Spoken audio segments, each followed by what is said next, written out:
All right, we're back on the 71 Camaro. We've done a front firewall. We've done the floor pans. We've worked on the sides. It's a little front piece here. Done a complete brand new lower cowl. These are only made in non-AC. This is an AC car, and what you have to do is there are two holes. One hole here, one hole on the other side. That has to be patched and welded, which is what I did. I did body work after that. We primed it. This is a DTM primer, really good primer to put down. If you want to see from the inside, you can see the patch marks.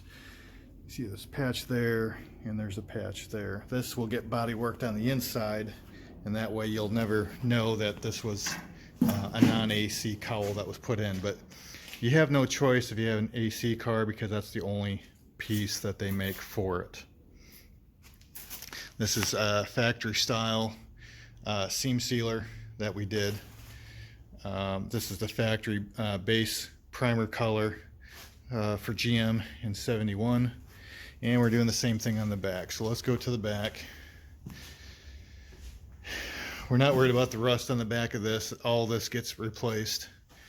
If you watched the other video, you saw where we did acid on all of this section here and the back to clean it up. We put down our primer.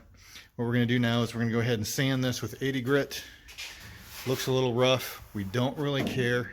None of this section can be seen once the car is put together. There's a top piece that gets welded back on here. It gets welded to this edge and gets welded to this section right here all the way across. So none of this can be seen. We're not really concerned about how good the primer job looks on here.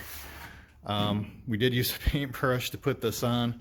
The reason why is if I use a spray gun, I cannot get underneath this lip. And what's going to happen is you're not going to have a lot of primer underneath here. Eventually this lip is going to rust off. So we got in there with a paintbrush up underneath. We did several coats all the way across, make sure that that's sealed nice and good. What we're going to have to do is clean some sections to go ahead and do the spot welds back on when this top plate gets on. But next thing is we're going to go ahead and finish the sanding on these two sides.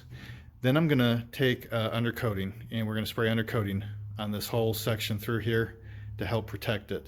Factory didn't do that. And even though this is going back to 100% original, I do want it to last long. These typically rust out pretty well on most of the cars, so we just want to protect it with some undercoating. And let's show you how that looks when we do it. All right, I've taped off the section where we're going to be welding through. I don't want any undercoating on that location. Same along here. Don't want any undercoating on there because I've got to do my spot welds when this top piece goes on. So this is a section we want to go ahead and get some spray down. What we're using is 3M 08881. Great stuff. Any 3M product, I definitely recommend. It works better. Do not cut any corners. You know, you put a lot of time and money into this. Do it right with good quality products. So we're going to go ahead and spray through here.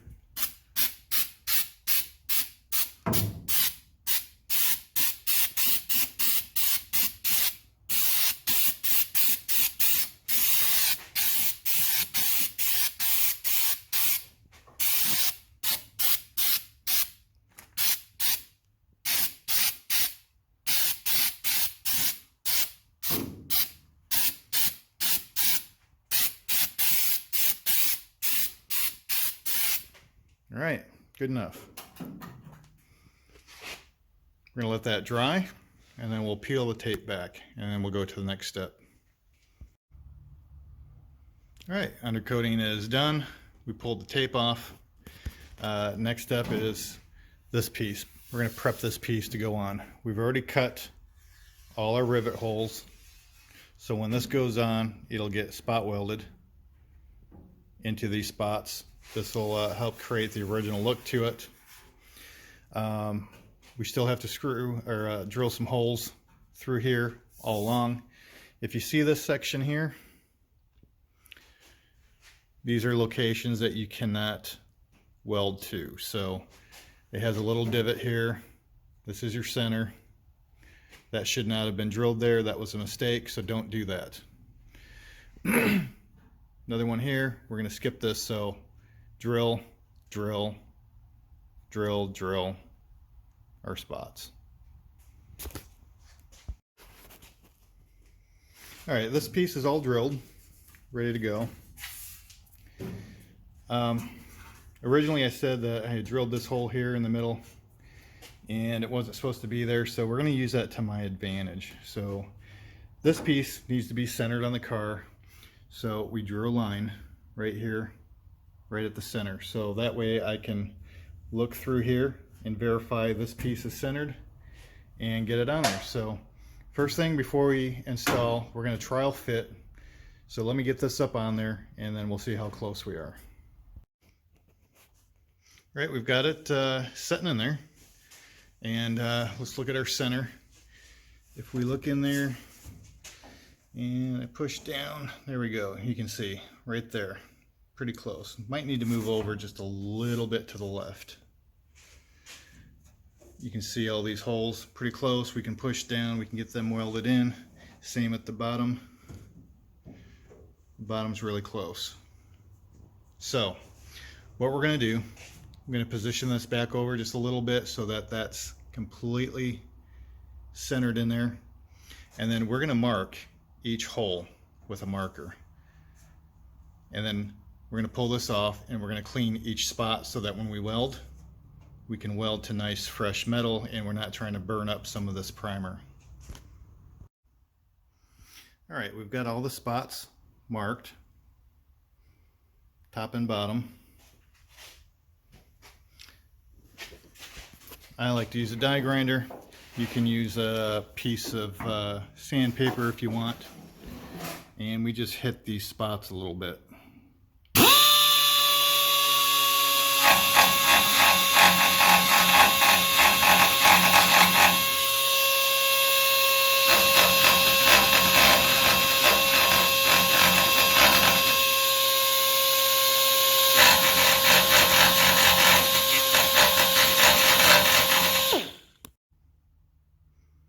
All right, this has all been drilled out, ready.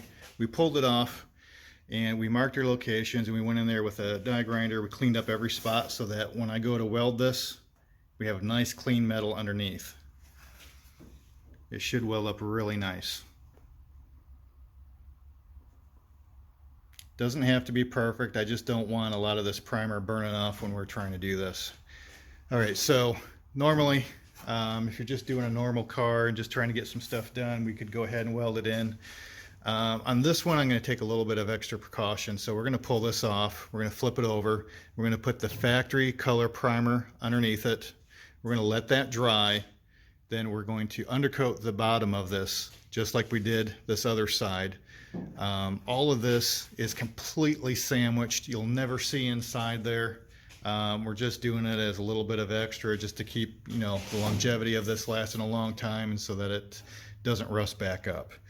This is a really bad spot on the Camaros. When these go, you can obviously see what it does to your floor pan or your trunk pan. Just completely rots out. I'm not too concerned about the rust back here because everything on this is getting replaced on the back side. We're going to go over some other things. If you want to subscribe, go ahead, because we're going to go over the frame rails, how to measure the frame rails, where to put them, the differences of between all the different Camaros and the measurements that they have. How do you find the correct width to put the frame rails? What order should you do this to keep this body straight? So there's a lot to go through. Okay, we've got the primer sprayed on there. This primer is a 1-to-1. However, what I did is I added a little bit of reducer to it. This primer sprays really thick, and I don't need it really thick underneath here. Factory hardly had any on it at all. I just wanted enough to protect it. Plus we're getting undercoating underneath here, so it flows a lot nicer when you add a little bit of reducer. If you don't have reducer, you can go ahead and use acetone. If you use acetone, it probably won't dry as shiny. It'll give it a little bit duller look to it. Never ever use lacquer thinner. Never use urethane reducer with epoxy. You're going to ruin it. 6 months from now, all this paint would end up coming right off. So don't do it. You can use lacquer thinner or urethane reducer if you want to clean your gun. Just remember, once you're done cleaning your gun, what you want to do, the proper way to store this, fill up a little bit of lacquer thinner in there and put your cap on there, your tip in there, and let that soak in there.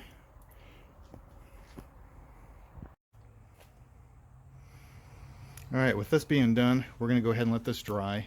We're going to come back tomorrow and we will tape off our spots, both there, down the middle, and we'll put our undercoating on it, and then let's go ahead and weld it on. And for those that subscribe, we're going to start pulling out this Mazda RX-2, start doing some work on the motor. We're going to start taking test rides. We're going to burn off some tires. I'm going to show you guys how to get rid of blower surge with the carburetors, how to tune them, what causes blower surge. We've got a lot of things we're going to go over on this motor, so stay tuned, subscribe, and let's have some fun.